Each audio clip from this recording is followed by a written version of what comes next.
with enough whatever. Find your inspiration. Yes, and finally I got pissed off enough. He goes, "That was perfect." Holy cow! There's a Anyway, reason why Jackson Award winner, right? it was good. He did a great job. He just needed better actors. So anyway, You ready there, Lauren? So, now that you've had some time to kind of sit and process this, what has this coming back here meant to you, and maybe you know, I'm sure your family as much as you. What's that meant to you? it's will always be a special place. I've spent so many years here, and there's a lot of great people, not only in Columbia, but the campus community of this. I know a lot of folks that have over the years have crossed paths with. For me, it's a tremendous responsibility to get our defense to play at the level that we need to play at. And I've had that responsibility the last couple of years at my previous job. But this for us collectively as a defensive staff, it's fun to come to work every day. We're all pulling the rope in the same direction. I like the guys that we're working with, and it's an honor to represent the university and the athletic department and the state. What is it about this university, this town that keeps pulling guys like you and me back? Yeah, I think usually most people had a great college experience, and just aside from that, from being a Mizzou grad, Columbia is a great city. There's a lot of college towns that have a certain feel to it, especially during the fall. And Columbia is up there in places across the country that it attracts people that they want to live, they enjoy living there. And my family is excited about being here. We've got really close friends that are in the city. But at the end of the day, it's about me and us defensively doing our best job to get our players in position to have success. How would you like to put your stamp on this defense and kind of put your signature on it? Yeah, I think as a defensive staff, we've got goals that we want to achieve every day, goals that we want to achieve on Saturday afternoon or Saturday evening. There's standards that we want to live by. It's our job to get our best 11 on the field, to coach them and get them playing beyond their level of play, and develop them on and off the field. I really believe if you take care of those components, that it gets down to 4th down and 1, and they have a trust factor in you, and you've put in the work, then you're going to end up at the end of the day, the outcome's going to turn out the way it's supposed to. When we had the mic on you the one day at practice, I kept noticing over and over again.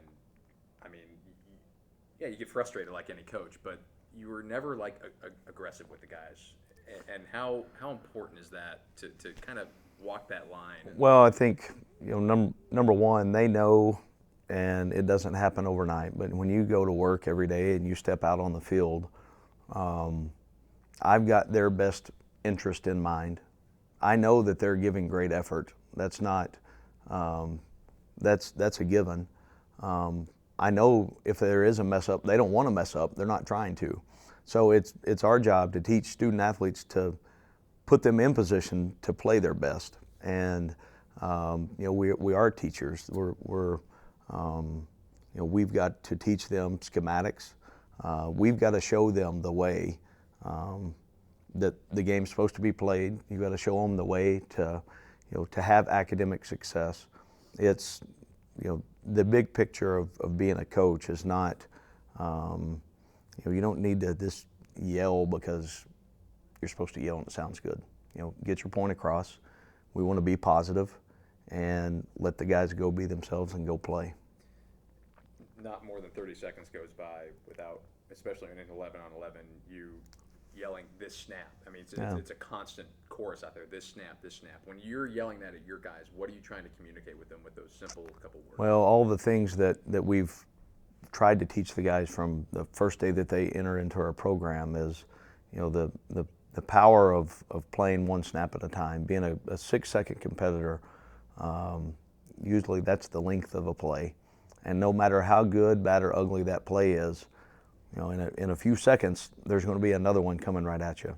So if you have a quarterback sack and you let that stick in your mind when the next play snap, you're not going to be your best. Or if you give up, if you have a missed tackle, well, there's another play coming right at you. You better get your mind ready to go play that snap, because there's so much that goes into a play, from getting the call, communicating that, getting the defensive set, the defensive front set, passing strength, getting our call, and then there's calls and checks within the call that I give them. There's a lot of things that have to be processed in a short amount of time, and if your mind is not totally focused, then you don't have a chance to play your best. So for us, collectively, we've got to take the approach on being our best that snap, being our best that play, and then let's focus on the next one. Talking to some of the players this afternoon, just over and over again, asking them about you, everyone kept talking about how much you care about them as players and as people. How important is it to you to go out of your way, it seems, to communicate to these guys and show them that you care? Yeah, I think, when I got into being a coach, there's influences that you've had over your, my career, that things that stuck with me. I think at the end of the day, I want, when our players leave being coached by me, I want them to know that I dealt with them fairly and honestly in every situation. I did everything that I could to help them get their college degree and have a plan on what they're going to do with that degree. Not just the degree, but now what's your plan? What are you going to go do with it? And I've helped them become the best football player that they can become. And then outside of this building, socially and in society, I want them to be productive members of society.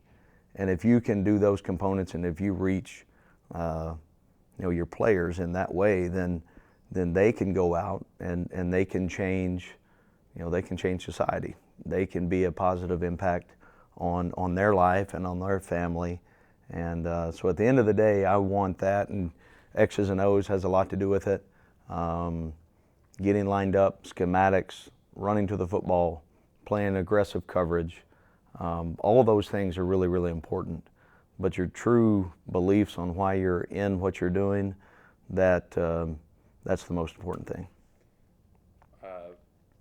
What is it about working with Coach Pinkel that draws people? I mean, Yeah. You left and you came back, and others have done that. Well, I've got such great respect for him and what he's done for, over 20 years now in being a head coach, and the things that I have admired and tried to do on my own scale, when I left, consistently, the things that he did every day. He took an approach on handle what you can control in every situation. Make sure that you've got all the baseline stuff covered every day. Work to make Mizzou a better place today when you came into work than it was yesterday. And do that every day. Work as hard as you can work. Do the things that you need to do to make Mizzou a better place. You go to bed tonight, tomorrow morning you wake up and you try to do it again. And you just put those days back to back to back. Those are the things that have stuck out to me. His organization is, there's not a more organized person running a program than Gary Pinkel. And that's what we're trying to do in our subunits with offense or defense and kicking. And then as you handle players and you build the program defensively, you adhere to all those policies in the way that we run our program. And you've got a chance to be successful if you can cross off, check mark every day that you hit those things you need to address. You guys worked so hard when you were players here in those late 90s teams, and you were able to win some games. And I remember being a kid, and Yeah. it was so huge because I grew up here in the 80s and, Sure. and 90s, and it was tough. To see the program rise to this level that it's been at for the last 8-9 years. Yeah. That's unbelievable, isn't it? At times. It's been a long work in progress, and Coach will go down as already is the winningest coach. But the things that he's done, there's been a lot of really good people here, with him along the way, that have provided the resources, have provided the structure, and provided the opportunity for him to run the program. If you take a step back, and I was gone, so I was able to see the last couple of years, the things that they've been able to accomplish. It's unique, it's exciting.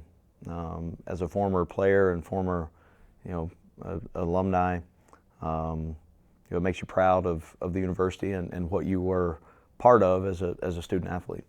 As a former player and alum, as you coach these guys and you see the success, to be a part of Mizzou winning more and more ball games as you have in your career, is there an extra special feeling to you for that, or? Well, I think when we walk out on the field or we're in a meeting room, that thought never really crosses my mind.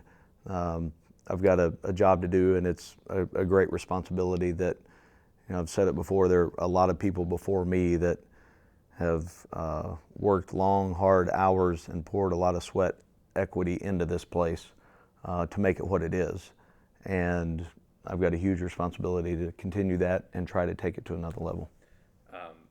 Just talking to Charles Harris, last thing for you, but I don't know if you have heard the background of his story. I mean, this is a kid that didn't play high school football until his junior year, and kind of comes in here last day, and it was the last scholarship that year. And how amazing is it that someone like him has been able to come in and just kind of take his God-given abilities and body type, for lack of a better phrase, and turn it into what he is? I think that says, a few different components that maybe lend that to him being successful. Number one, he has been given a lot of ability.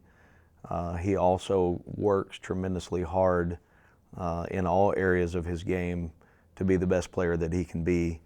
I think it also speaks volumes on Craig Kulagowski as position coach, Pat Ivey and the strength staff, Rex Sharp and the things that he does, sports medicine.